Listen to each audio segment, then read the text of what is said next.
ሰላም እንዴት ናችሁ? የአክሳቲው ቤተሰቦች ዛሬ ደግሞ ሁለት አይነት ሰላጣ አብረን እናዘጋጃለን። የመጀመሪያውን ሰላጣ ለመስራት የሚያስፈልጉኝን ነገሮች አዘጋጅቻለሁ። ይህንን የአሰራር ያገኘሁት ከቱርኮች ላይ ነው። እነሱ ጋር በጣም የታወቀ ምግባቸው ነው።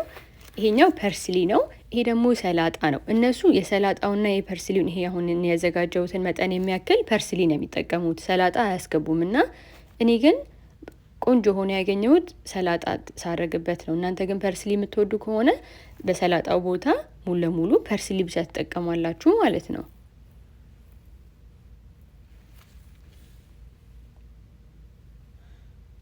ቲማቲም ማዘጋጀቻለሁ። ቲማቲሙ በጣም ያልበሰለ ቢሆን ይመረጣል። ሽንኩርት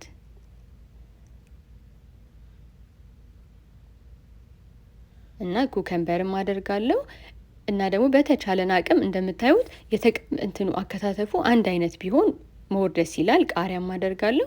አንዱ ትልቅ አንዱ ትንሽ ምናምን ከሚሆን እንደዚህ እንደምታዩት የተቀራረበ ሲሆን ደስ ይላል አይደል? እኔ በጣም ደሱ ሲሆን ደስ ይለኛል። ድሬሲንግ ደግሞ ኖርማል የተጠቀምኩት ሎሚ፣ ጨው፣ ቁንዶ በርበሬና ኦሊቭ ኦይል ነው ያደረኩት። እኔ ደግሞ ዛሬ የምጠቀመው ቅንጬ ነው። እነሱ የሚያደርጉት ኩስኩስ ነው፣ ግን እኔ ሁል ጊዜ ኩስኩስ በቤቴ የሚኖር ነገር ስላልሆነ በቅንጬ ተክቸዋለሁ። ቅንጬውን ግን በደንብ ጥፍጥ አድርገን ነው መቀቀል ያለብን። በዘይት በጨው በሶብላ እንዲሁም ነጭ ሽንኩርት ያላችሁን ነገር ጨምራችሁ ጥፍጥ አድርጋችሁ መቀቀል አለባችሁ። ይኸው እንደምታዩት ሲቀላቀል በጣም ነው የሚያምረው። እዚህ ጋር ድሬሲንጉን ሳደርግ ቪዲዮ ተቆርጦብኝ ነው፣ በጣም ይቅርታ። ድሬሲንጉንም አድርጌ አቀላቅየዋለሁ። ጨውን ስቀምሰው ቆንጆ ነው። ለገበታ አቀርበዋለሁ ማለት ነው። ይኸው እንደምታዩት ከለሩም በጣም ነው ደስ የሚለው። ብዙ አይነት ነገር አለው። በጣም ያጠግባል። በጣም ነው የሚጣፍጠው። ብትሞክሩት በጣም ደስ ይለኛል።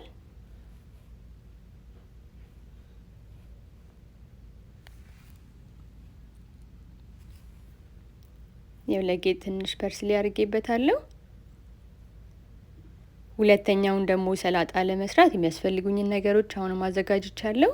ድሬሲንጉን እናዘጋጃለን። አሁንም ሎሚ፣ ጨው፣ ቁንዶ በርበሬና ኦሊቭ ኦይል ብቻ ነው የምጠቀመው።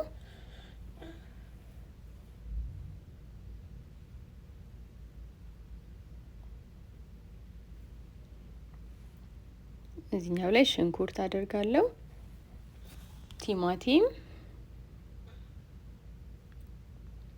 እዚህኛው ላይ ሰላጣም አደርጋለሁ።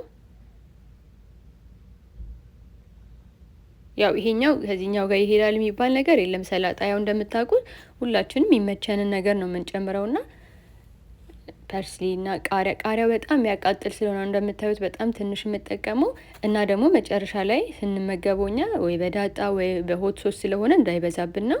አሁን እዚህ ጋር ደግሞ የምታዩት ድፍ ምስርና ሩዝ ነው። ሩዙ በጣም ጣፍጦ ነው መቀቀል ያለበት በደንብ። እኔ አሁን ነጭ እንዲሆን ስለፈለግኩ ነው እንጂ እርድን ብታረጉበት በጣም ያጣፍጠዋል።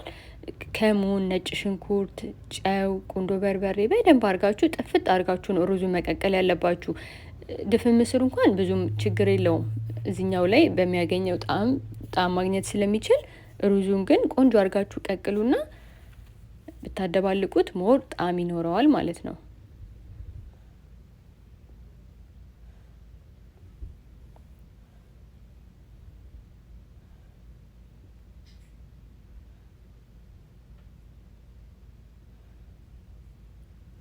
ያዘጋጀሁትን ድሬሲንግ አደርጋለሁ።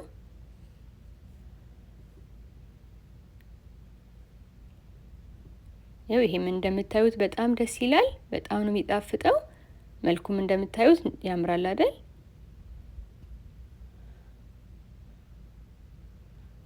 ያው እንደዚህ አድርጋችሁ ብትመገቡ አማራጭ ይሆናል ብዬ እላለሁ። እኛ በጣም ወደነዋል። ስለተከታተላችሁኝ በጣም ነው የማመሰግነው። በሌላ ቪዲዮ ደግሞ እስከምንገናኝ ድረስ ደህና ሁኑ።